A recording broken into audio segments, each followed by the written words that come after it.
Hello and welcome to WOMMA TV. I am your host, Steve Hershberger of Blue. This is our April episode. As most of you know, once a month we bring in interesting guests to talk to. Today we have a very interesting guest who knows social inside and out. I would like to introduce the guest for April, Ekaterina Walter. Ekaterina, how are you? Good, Steve. Good. It's a pleasure to be here. Well, thank you. So if you'll allow me, I always do a little bit of housekeeping at the front of the show. So I'm just going to do a couple of things that are important to WOMMA, and then we're going to dive right in. So as all of you know, WOMM-U is coming up, and my question to you is, have you registered? And I can see that there are 3 or 4 of you out there that have not registered. So by the time the show is over, I expect to see RSVPs for the 3 or 4 of you that haven't done so. As you know, if you've been to the WOMMA website, that we're going to have exciting speakers such as Jonah Berger, who's going to explain on how and why videos go viral. We also have Ekaterina Walter, who's going to be speaking at WOMM-U. So I'm not going to ask her to give away any of her secrets for what she's going to talk about, but if you like what you see here today, and I can pretty much guarantee you that you will, you're going to want to come to WOMM-U and see her speak. She's very good.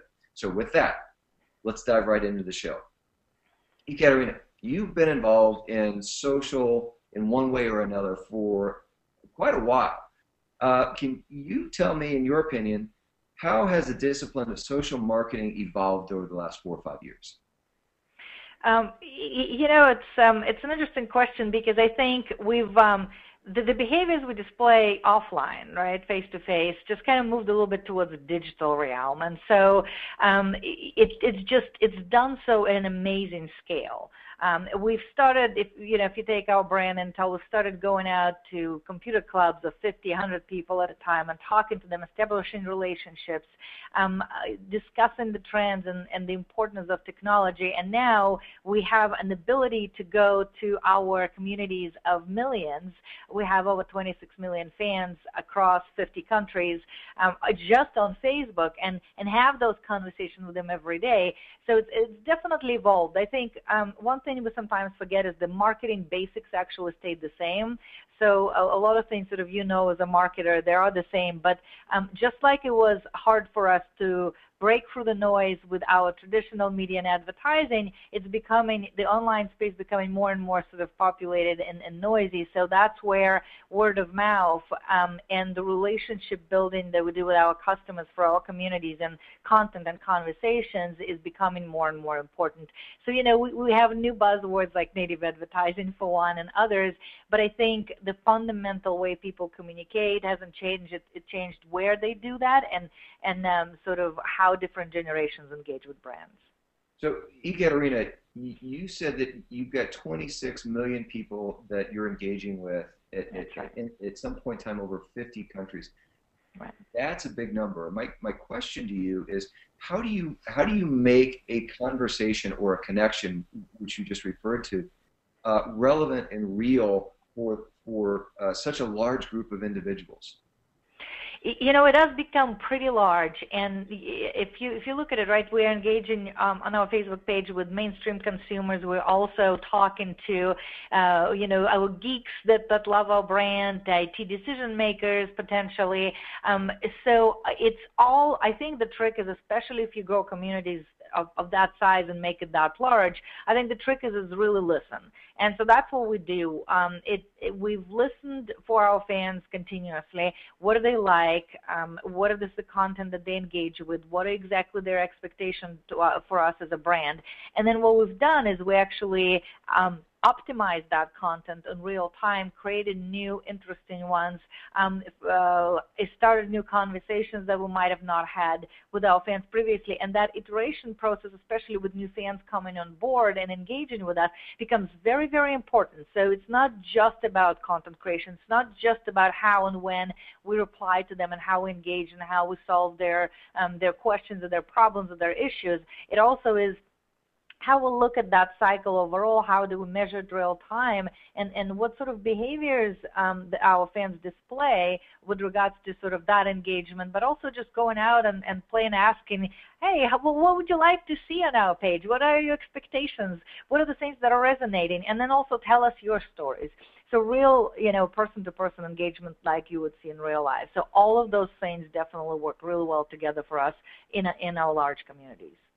Ekaterina, based on that, it sure sounds that, at least in Intel, that there are a number of teams that are involved that are well beyond the marketing or the PR team or the digital team. And it seems like historically that most brands, social or word of mouth or social engagement or whatever they want to call it, is resident in one team.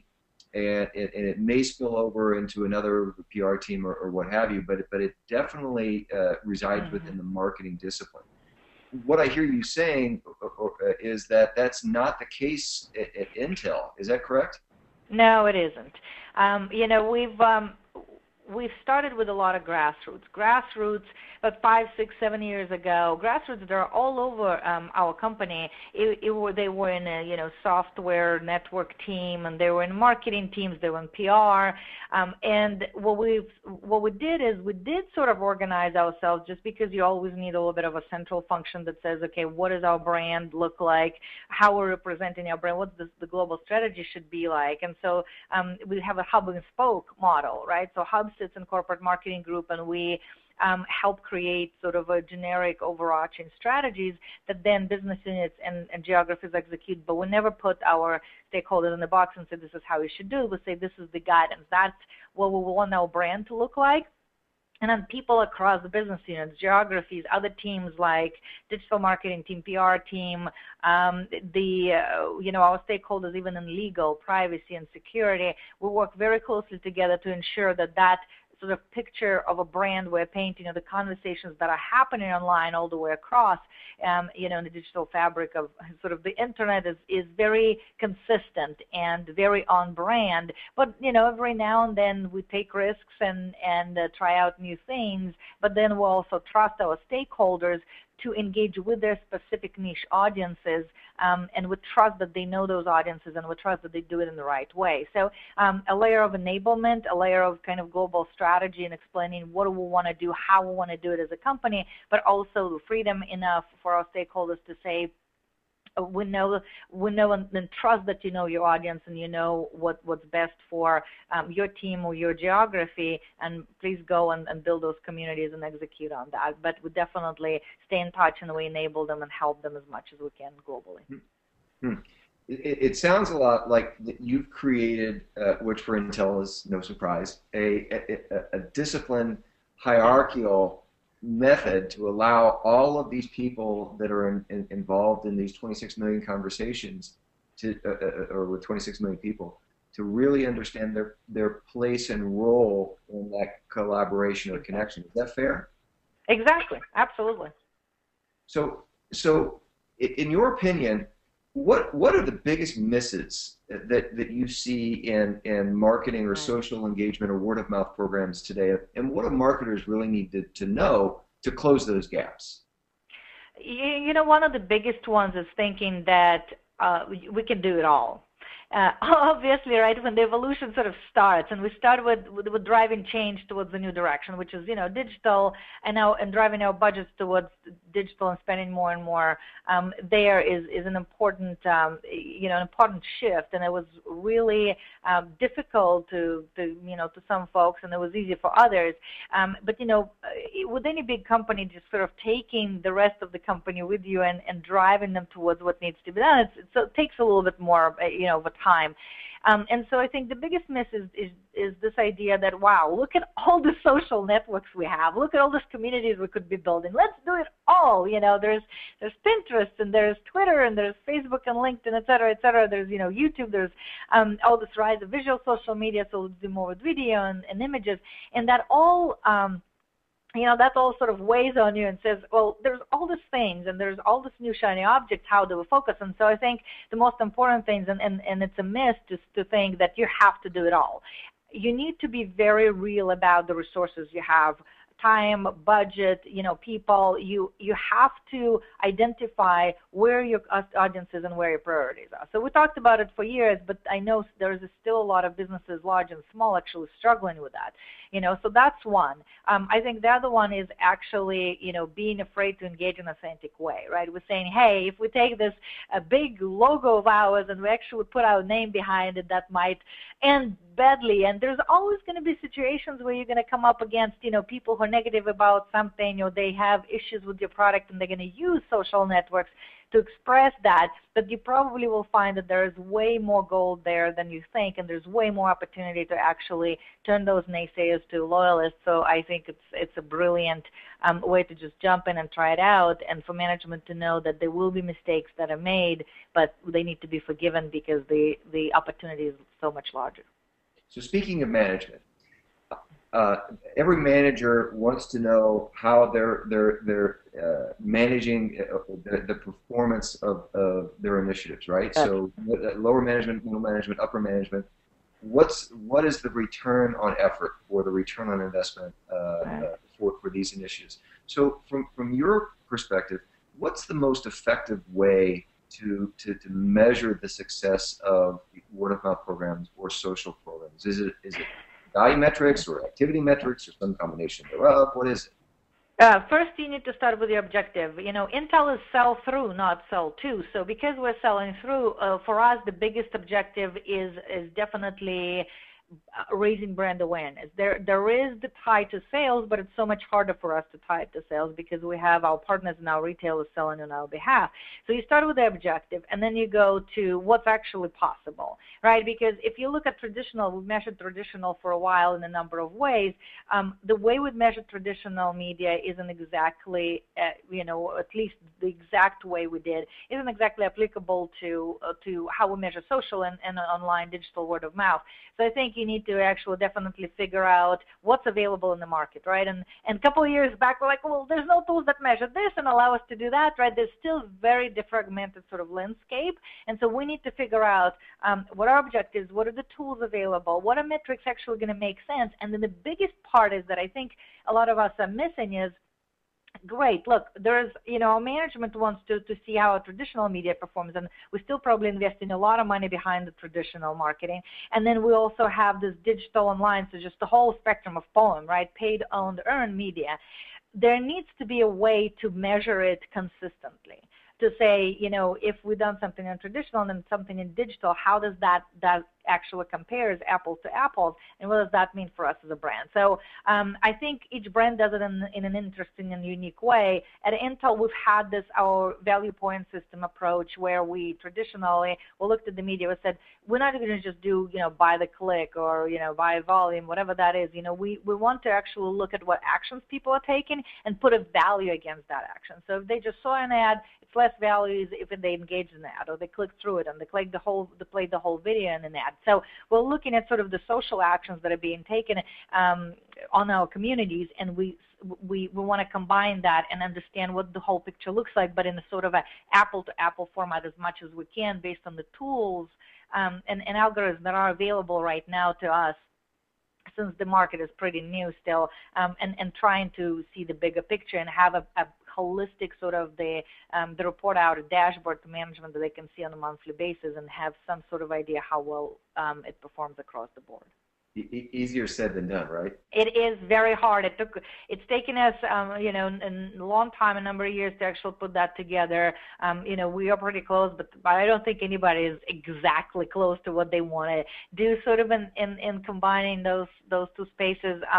But better and better every year, and we're pretty happy with what we have. So we're running short on time, and we would love to have you back. This has been a fascinating. Oh, thank you. And I think we both agree it's gone way too fast. But I do want to spend a little bit of time talking about your book. I had a chance to read through some of the chapters, and the title is maybe a bit misleading, because if you talk a lot about making real connections in the book, which is, I believe, the opening chapter, and then in I think the 5th chapter, you talk about partnerships.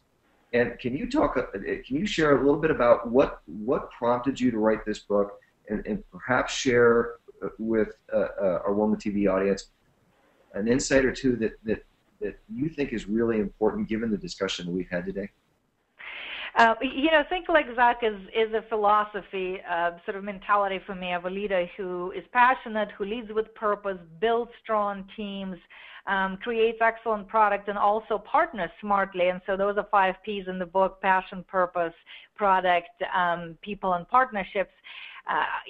And I wanted to write this book because I work on the brand side, and I consider myself entrepreneur. Just the amount of things we were able to do with a small team and to begin with 0 budget is amazing. We're able to drive social business change within Intel. And, I've also advised startups on the side. So I work with entrepreneurs, and I watch them grow. And I wanted to take some of the best lessons from companies like Facebook, Zappos, Threadless, collegehumor.com, and Vimeo, and some others that you haven't heard about, and kind of put it in the book and talk about how they're building the right culture, how they're building the business in a successful way. And I think there's some interesting insights coming out of that. One is the fact that the successful leaders definitely admit their weaknesses. That's why I talk about partnerships, because there's no such a thing as self-made man. And it's important for strong leaders to realize that they need to have additional competency around them to complement them. And so that's why the whole model of the sort of the visionary and the builder, which is an example of Mark Zuckerberg and Sheryl Sandberg, works so well, because they complement each other in so many ways to bring the vision that Zuckerberg has to life. And I think the other one that's interesting is the fact that the best leaders, they hire for passion, right? They hire for attitude, because passion can't be taught where skills can.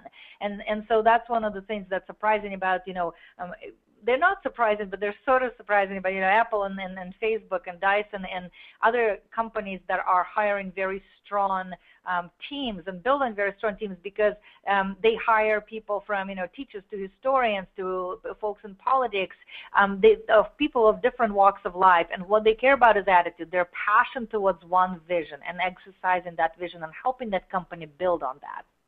And so skills are important, but I think for the strong leaders, the attitude and the passion definitely more important than skills.